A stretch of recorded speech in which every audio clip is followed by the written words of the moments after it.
Hey, Soul Tribe, it's KamalaDevi. Happy Father's Day. I'm reporting to you from the road. I'm actually in Selma, Alabama right now on a civil rights tour. I want to show you just my view out my window. You can see it's such a small little town, and it's Sunday and all the Baptist churches are in service. And for a number of days, we've been going into these deep historical sites and, reading and touring and getting these transmissions about Black history and, social justice and Civil War, as well as the Civil Rights Movement.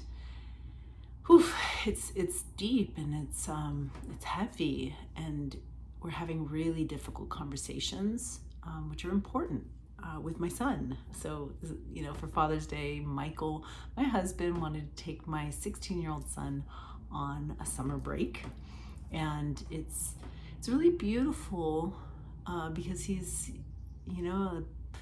essentially a white male coming into becoming a man, and with that, learning some of the about white privilege and some of the responsibility that comes with it. And it's it's an honor to be here. It's also heartbreaking, and I wanted to share with you something that touched me deeply. And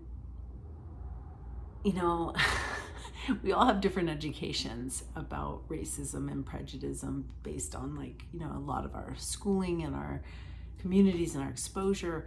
And it's important to note that, because the narrative changes depending on where you are and who you're hearing it from. And one of the things that I didn't know about the peace activists, not only the school from Mahatma Gandhi, but also because Martin Luther King studied with Gandhi, he trained people how to be a peace activist. Is not just easy. It's not like when violence comes, you just turn the other cheek.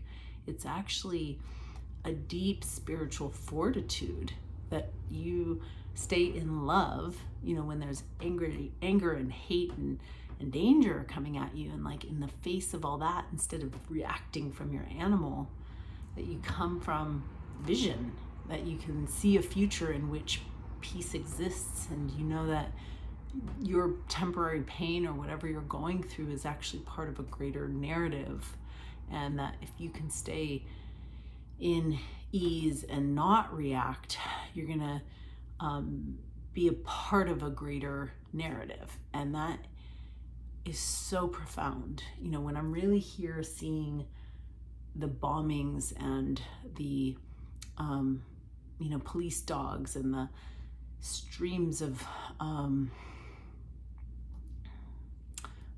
fire hoses that were sprayed into the people marching, it's so heartbreaking that they're really taught how to keep composure, how to stay peaceful in that process. And that is what rewrote history. I mean, it's so powerful to learn about that. And so allowing ourselves to be both inspired and devastated. And we're celebrating, Juneteenth here as well, which is a big fair and festival. And it feels really, really rich, really powerful. And it opens, new questions and new models of how to be.